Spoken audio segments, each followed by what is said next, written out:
All right, everyone, we've got something really special for you today. This is the Dream 18 Showdown presented by the Disc Golf Pro Tour.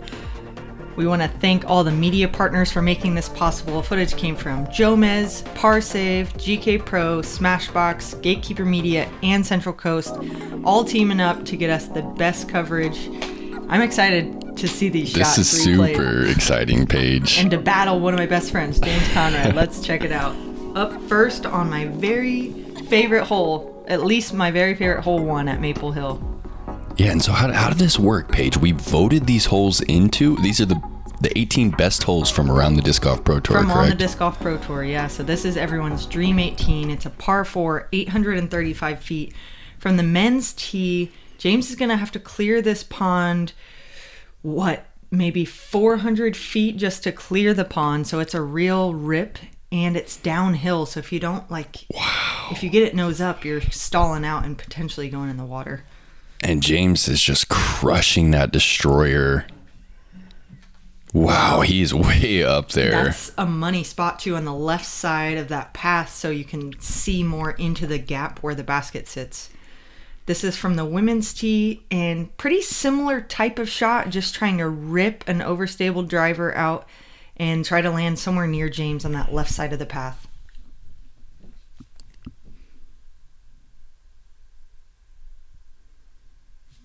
All right, we see James is up first, and he's staring straight down that tunnel right there.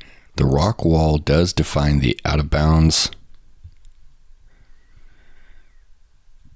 Oh my goodness. Beautiful backhand turnover with this putter. He is didn't just even so turn it over. technical with that putter approach. It's beautiful. That is amazing. Drop in birdie to start at Maple Hill. Looks like you've got one of those evergreens to deal with. You kind of lay that one up closer to the mouth. Yeah, at the mouth, so I can at least give give myself a chance for a jump putt, but knowing it's quite a ways out.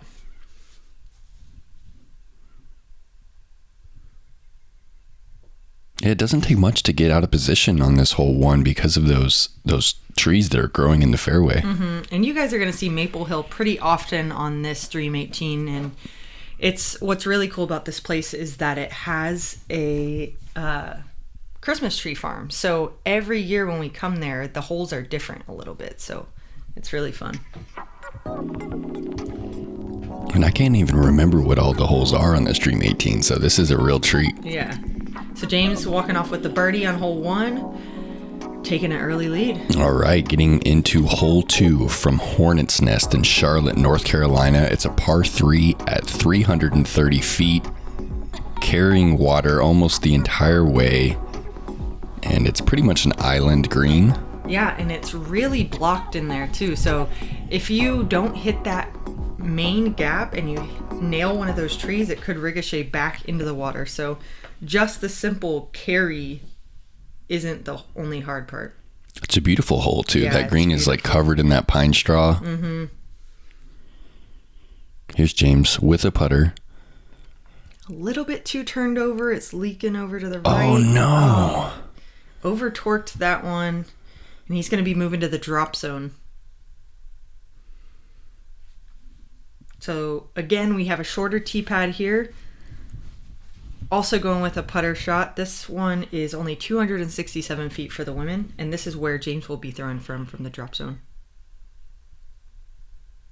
Oh, that one looks turned over too. That's got to get down. Oh, it's going to sail it. Yeah, pretty much the same error there. A little bit too turned on the wrist, and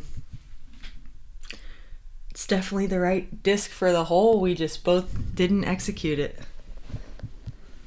And so James is now throwing from your pad for his drop zone. And what a great correction. Look how straight that putter flies. Yeah. And you see that kick that it hit off that tree. Good thing it was only a putter. Okay, so you proceed straight to the drop zone. Drop zone, yep. And this is a good 60, 70 footer? Just outside circle 2, I would say. No. That is so sick. Paige Pierce from circle 2's edge. That was one of my better putts of the 2019 season. That is a full flight putt. And to be honest, I didn't know where that drop zone was. And on my way up, when I saw the drop zone, I was like, oh, they're giving me a chance to save par. And I was like excited about the putt. You heard it from the mind of a 5-time world champion. Excited about the Circle 2's putt. James now. Oh. That tree kind of made him step out for a straddle putt, and he misses a little left. Simon and Kevin Jones making an appearance.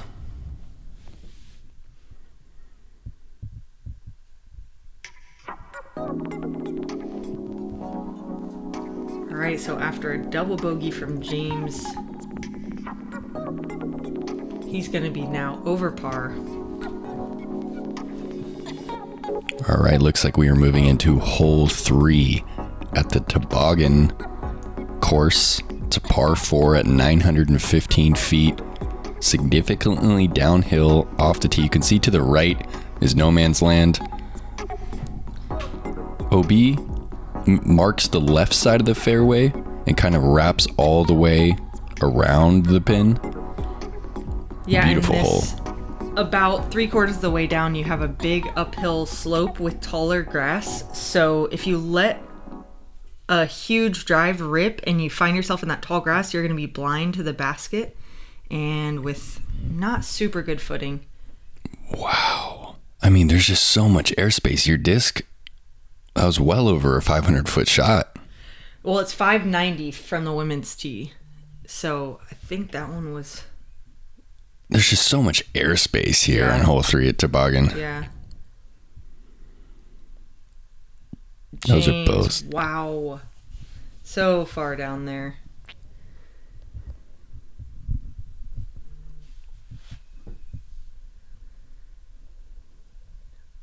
And something cool about playing at Toboggan is the gallery. There's so many people that come out, and it's blistering hot in the summer.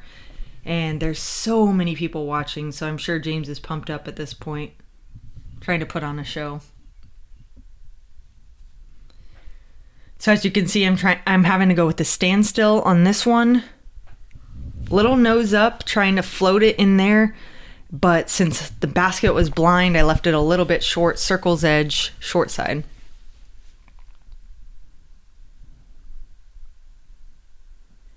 Oh yeah, what a putt.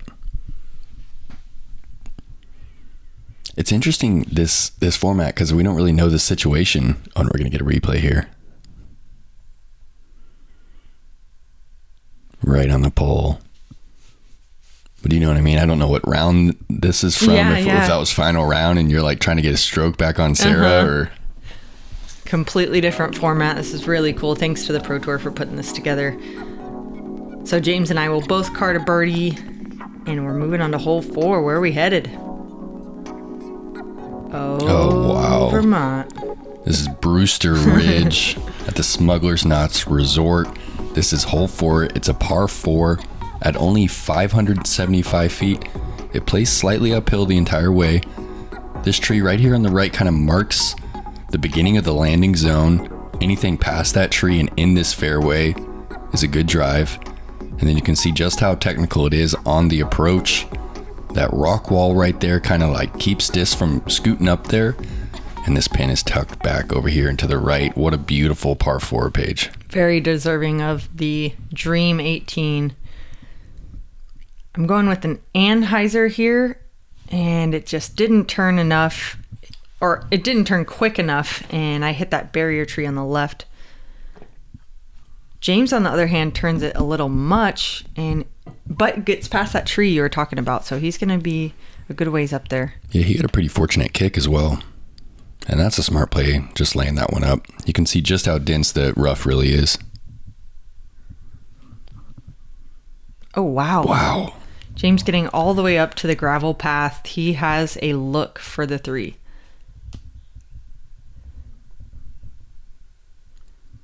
Went putter here. Little nose up Anheuser. It was drifting in, but hit that barrier tree. So I'm going to be just outside the circle looking to save par. I was tracking. Oh, and James knew it right away. Did you see him just running it down? Uh-huh. All right. Oh my goodness. Ooh, this is amazing to stay tied. That one. Little high left, but that basket definitely grabbed it. All right, guys, we are tied up after 4 holes, going back and forth across the country. This is really cool. Ooh. Oh no. You gotta know, hole 5 is that San Glen Francisco. Eagles. Yep. Amazing. One of the better holes on the tour. Obviously made the Dream 18. It's a par 4 at 1,033 feet.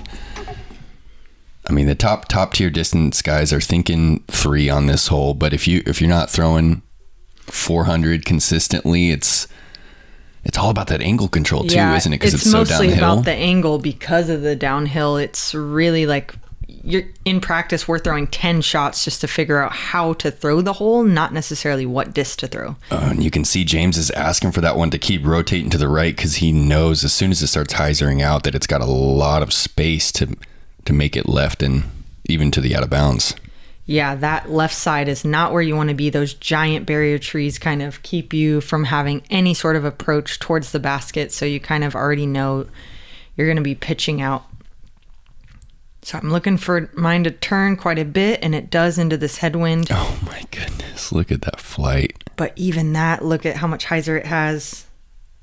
Ooh, almost found Paige. That tree line, but stayed in the fairway. And we have the same tee as the men on this one, so I got you on this one, James.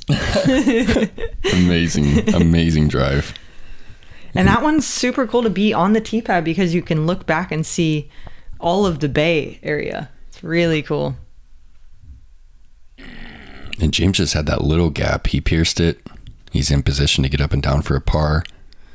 And you're in position to attack this green. Yeah, that was like one of my better drives I've ever thrown on this hole, and it's still such a difficult approach with how much hyzer you have to put on it. But got a good skip, and I think I'm circle 1. I think I'm close to the edge of the circle. Yeah. Oh my gosh. And this approach is so tricky right here. James is going gator. Oh, and he just kind of short armed that one, and he's got pretty much a straight on death putt. Yeah, right to left wind. He didn't want to be deep because past that basket it drops off and got some trees in the way. So, and that was your bid for a 3. That would be remarkable 3, Paige. Wow. Didn't quite get it. And this is your comeback putt. I'm happy with the par on that one. Yeah, or still a 4 on that one is a birdie, actually. Par 5 for for the women. Yeah.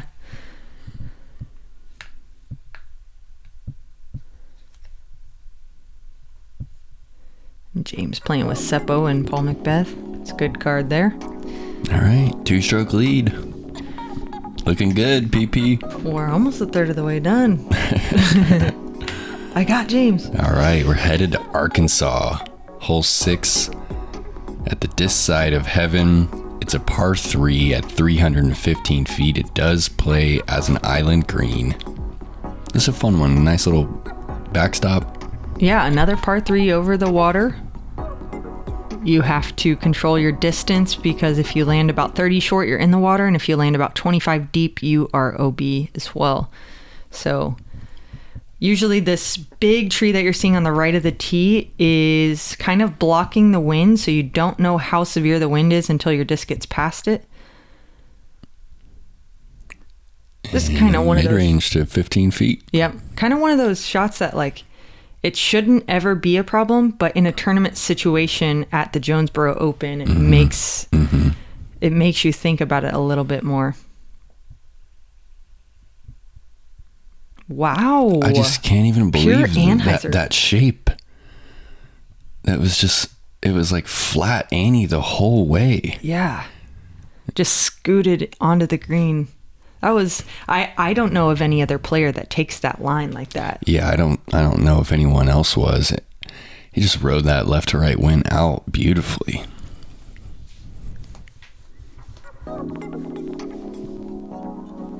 right, so a couple birdies there, and we are both back to under par. This is too much fun. Where's hole 7? Oh, my goodness. Of course, We're it's headed back to all Vermont. the way back across the country to Vermont. Hole 7 from the Fox Run Meadows Course. It's a par 5 coming in at 1,225 feet. Takes all of 415 feet if you want to clear the first ditch. And then you can see the OB on the left and the right running the entire length of the hole, and there's even OB deep. This is just one of the most beautiful par 5s you're ever going to see in disc golf. Okay, so James is actually laying this one up short of the ditch. And this one is known to get some wind sometimes too, so there was probably a moment of wind. He decided to lay up, not be too aggressive. This is actually during the World Championships. I was about to say, is this the Worlds? A little too wide on the release, but that tree kicked me down straight, and I think I landed just in bounds on the other side of the ditch. So James laid up short so that he could take it big with his second shot. Ah, Needs to get down. Needs to get down.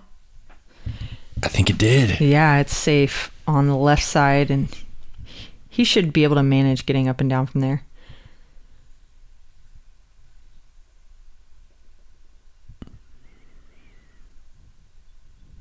That one was my putter, just going with a safe play into like the more narrow part of the hole, so I didn't want to get crazy with a driver.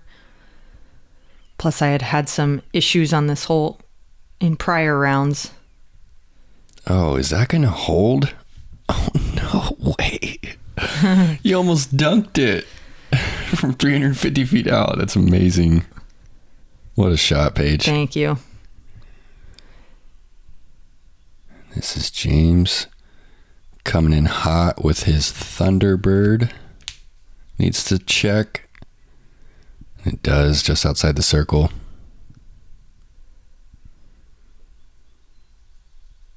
And this hole averages as the first hardest hole on the whole course. Oh, unfortunate miss there, especially after 2 good comeback shots.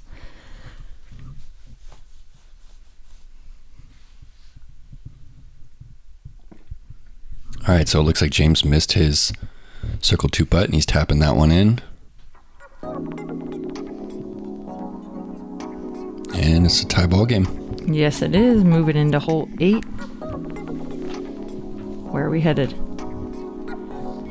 Maple Hill. Back to Maple Hill. This is where the 8 holes sit. Right behind those OTB banners behind the basket, there is a giant gallery cheering everybody on. This is such a fun one to throw. Ton of fun. 320 feet across the water, par 3. The men do have a longer tee, so James is throwing from 320. Looks like old Greenie. Just outside the wood chips, he's got a 15-foot putt. And that's a good spot to be, like on the sides of the basket instead of on the back side where you have to putt back towards the water. Yeah. You're also going putter. Mm-hmm. And this one's only 250 for the women. Looking to land it similar to where James did. And they're loving it up there. Yeah, and that's a relatively small crowd too. It was early in the day. And here's that trademark Paige Pierce knee putt.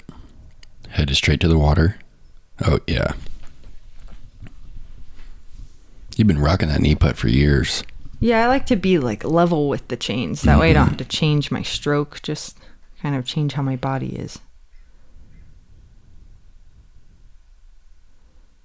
Look how much taller James is in the basket. It makes you really have to putt nose down.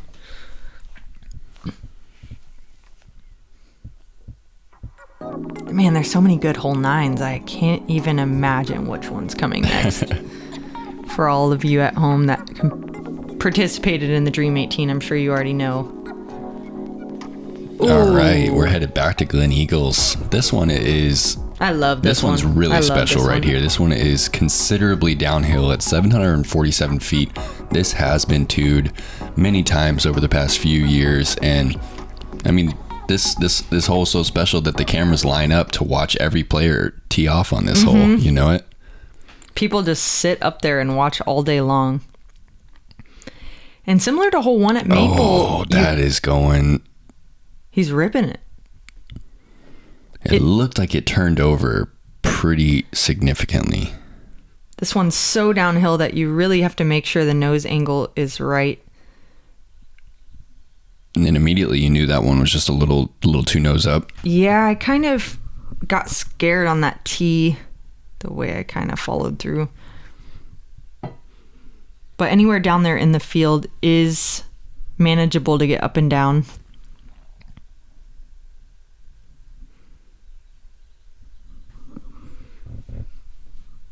So gonna be right about circle's edge for the 3. James landed over near the path on the right and is having to throw. Oh, it needs to skip. Needs another one. Okay. Deep right side. These trees here at Glen Eagles are just unbelievable. They are. It's like giants. It's just incredible that we can even play at a property like this. It is, because like you forget that you're in the middle of San Francisco. It's so manicured and just full of nature. And then all of a sudden you hear a plane fly by and you're like, oh my gosh, I'm right in a city. Little high there. Obviously disappointed.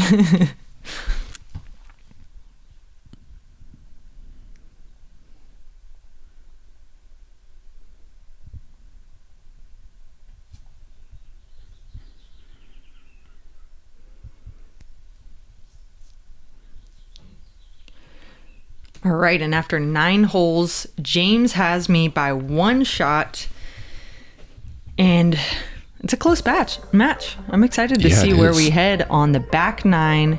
Coming up next, make sure you guys subscribe so you're alerted when it goes live. Thanks again to the Disc Golf Pro Tour and all the media partners. This was a lot of fun to watch. Absolutely.